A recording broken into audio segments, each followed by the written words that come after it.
In Ethiopia. I came across this really quite by chance. I found myself in the city of Aksum in Tigray, northern Ethiopia, and there were some strange processions going on, with wonderful land dancing and rituals being performed. I asked, "What's this all about?" And they said, "Well, we have the Ark of the Covenant here, and these ceremonials are in honor of the Ark of the Covenant. You've got the Ark of the Covenant here."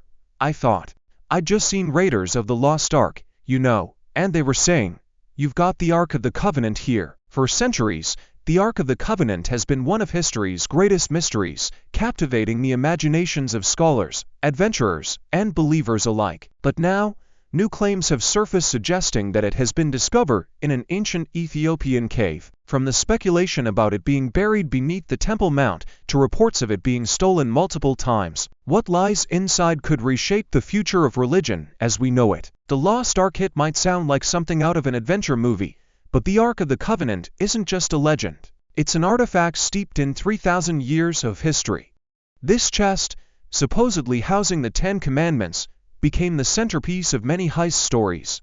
Back in 586 BC, when Nebuchadnezzar and his Babylonian troops raided Jerusalem and laid waste to King Solomon's temple, it was believed they snagged the Ark. But hold up, some think it dodged destruction. Fast forward to the 10th century BC, and rumors swirl that the Ark didn't end up in Babylonian trophy rooms, but made a great escape to Ethiopia during King Solomon's era. And get this, it might still be there. Even Italy got caught up in Ark fever, scouring. Scouring Ethiopia for it before World War II. So what's in this legendary chest? It measures 4 feet 2 inches long, to feet 6 inches wide, and matches in height. Crafted from acacia wood, and decked out in gold, both inside and out. Topping it off, literally, are 2 cherubs facing each other with a golden crown, adding that royal touch. The entire thing is draped in a pure gold cloth known as saret, making the Ark not just sacred, but a real golden oldie. How Menelik brought the covenant to Ethiopia. It's one thing to be a legendary figure from an ancient tale, and another to be Menelik I, the son of King Solomon and the Queen of Sheba, pulling off one of the most audacious heists in history. Back around 950 BCE, Menelik, born to Makkah after her famed visit to Jerusalem, hit adulthood and decided it was time to meet Dad. When Menelik was ready to return to Ethiopia, Solomon thought, why not send a replica of the Ark of the Covenant with him? But here's the twist. Solomon had been a bit too influenced by his pagan wives, who introduced idols into the sacred temple. Menelik, smelling trouble and wanting to preserve the real deal, hatched a plan. Under the cover of a boozy night, Menelik and his crew switched the arks.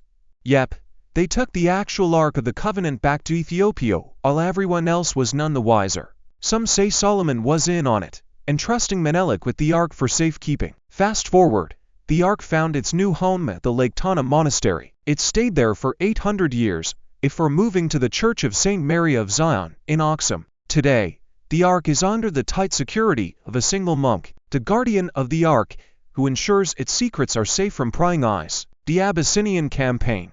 Italy's 20th century ambitions and the Abyssinian Campaign. Holding a historical grudge is one thing for a normal country, but it's quite another when you're an ambitious Italian dictator with dreams of empire, because you know you're setting the stage for an unforgettable showdown. Flashback to 1896, Ethiopia, a proud nation still free from European clutches, handed Italy a stinging defeat at Adwa. Here, 14,500 Italian troops faced a humiliating rout by a massive force of 80,000 Ethiopians. Fast forward to 1935, fueled by a thirst for revenge and eager to expand his empire, Mussolini ordered his modernized army into action. On October 3, under the command of Field Marshal Rullo Grani, the Italian forces rolled out from their bases in Italian Somaliland and Eritrea, crossing into the rugged terrains of Ethiopia.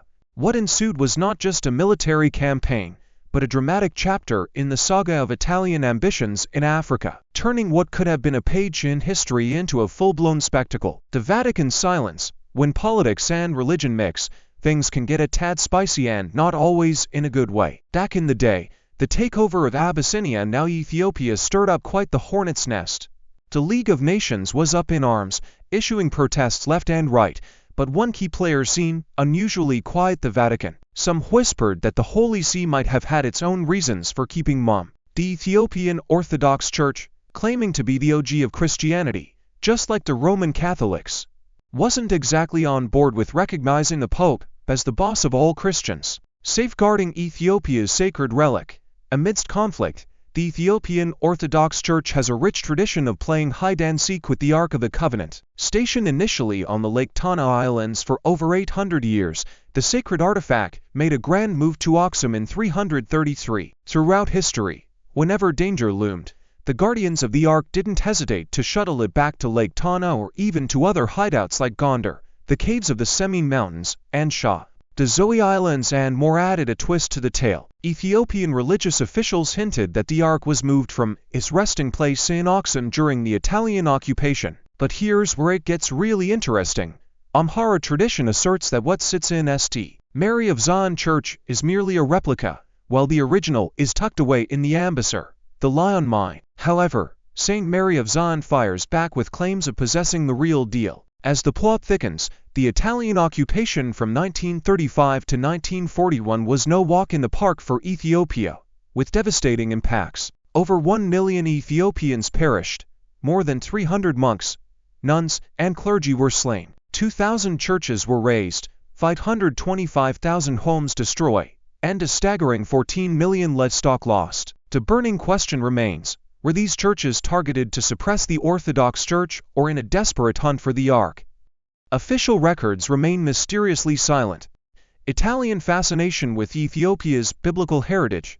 In 1936, just as the echoes of Italy's invasion of Abyssinia were beginning to settle, Alessandro Pavellini, who later became Minister of Popular Culture in 1939, made an intriguing voyage to Lake Tana. Why Lake Tana, you ask? Well, this wasn't any sightseeing trip, it was the famed original resting place of the Ark of the Covenant. The lake was reputedly a safe haven for the Ark during times of turmoil. Pavellini rushed to the lake aboard water landing crafts, no less. Raised eyebrows, was he on a quest to uncover the Ark's secrets, getting there before the Italian forces secured the area? That same year, another high-ranking Italian, Galeazzo Ciano, the foreign minister, traveled to Gondar, Ethiopia's second holiest city after Aksum. Known not just for its sacred stature, but also for its legends involving figures like Lilith and Cain from Hebrew Jewish texts, Gondar's mystical allure is undeniable. Lilith, the first woman created for Adam, and Cain,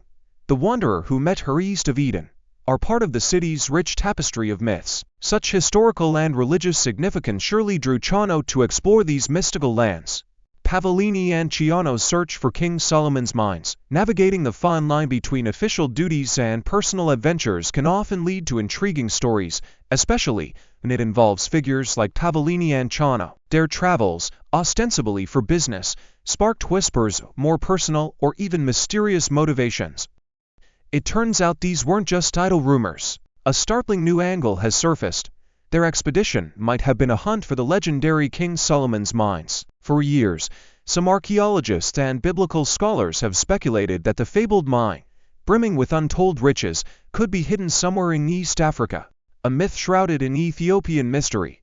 Pulling off a grand historical heist sounds thrilling, but when it comes to the legendary Ark of the Covenant, things didn't quite go as planned for the Italians in Aksum. The Ethiopians were steps ahead, boasting not just one but over 100 arks scattered across the nation. This clever move had the Italians spinning, duped by what seemed like a classic Ethiopian ruse, obscuring the whereabouts of the real Ark if it ever existed at all. For the Ethiopians, this strategy was a master stroke in safeguarding their most sacred treasure. Meanwhile, the world is left pondering, does the Ark of the Covenant, a centerpiece of biblical law and intrigue, actually exist?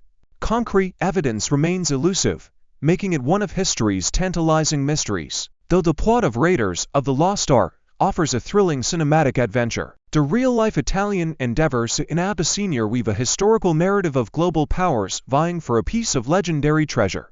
The Om Empire, shining from the 1st to the 8th century CE, wasn't just a powerhouse in the trade networks connecting Africa to Middle East and the Mediterranean. It also held one of history's greatest mysteries, the Ark of the Covenant. Nestled in what is now northern Ethiopia, this empire became a central hub, flourishing through its rich trades in gold, ivory, and other treasures. But here's where it gets legendary.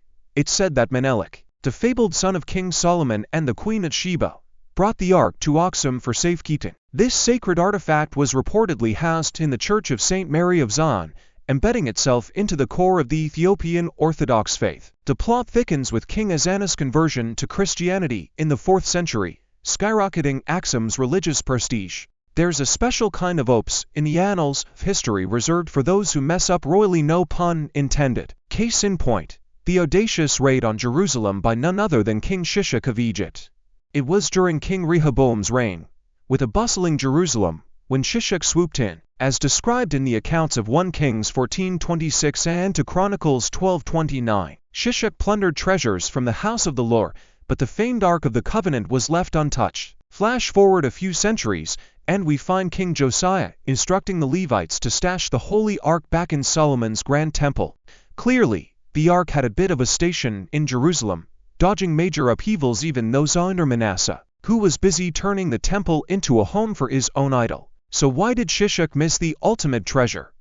To hot takes, maybe the Ark was playing hide and seek behind the Holy of Holies curtain, or perhaps the savvy Levite squirreled it away. Whatever the case, it stayed put through Josiah's reign, poking holes in any taken to Egypt theories. As thrilling as Indiana Jones makes it, the Egypt theory just doesn't hold up. There's nothing quite like a good mystery, especially when it's about something as legendary as the Ark of the Covenant.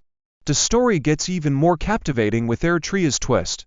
Sharing a rich history and cultural bonds with Ethiopia, Eritrea also holds Orthodox religious traditions close to its heart. The real showstopper in both countries is the Tabita, revered replica of the Ark which stars in major religious festivals like Timkat. Now, imagine the geographic threads connecting Eritrea to Ethiopia's ancient Aksum kingdom. Searching for the Ark of the Covenant is no minor league adventure, especially considering the lengths to which intrepid explorers have gone, often finding themselves the punchline of an ancient historical joke. Among these daring souls, Larry Blazer and his team of Adventist researchers stand out.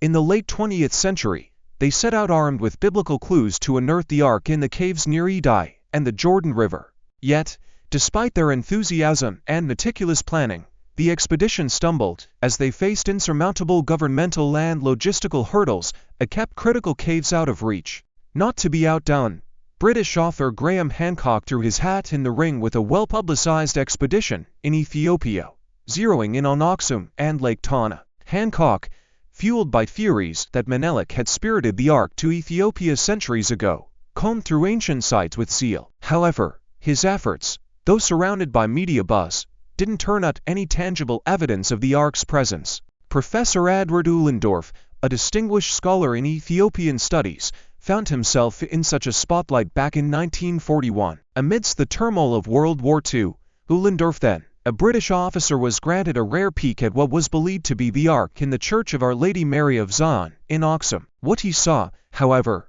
was not the storied Ark of biblical law but a medieval replica.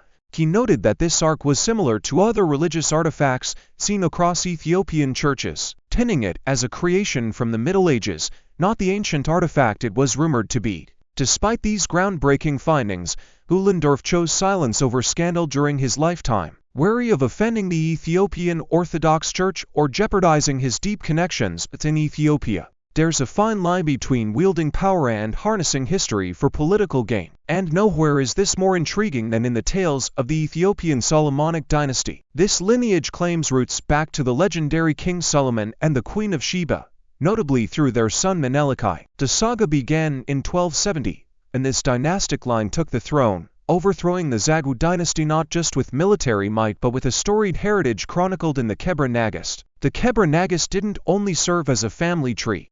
It asserted that Menelik brought the Ark of the Covenant to Ethiopia, symbolizing the divine approval of the Solomonic rulers. This connection wasn't just about religious symbolism, it was a political masterstroke, boosting the dynasty's standing by aligning them with a revered artifact that resonated deeply across Jewish and Christian law. This narrative didn't just fortify their rule. It rendered them almost untouchable, chosen by the heavens themselves. And that wraps up today's video. What do you think about the discovery of the Ark of the Covenant? Could what's inside truly change the course of religion forever? Share your thoughts in the comments below, and don't forget to hit that like button and subscribe to the channel for more fascinating content coming your way.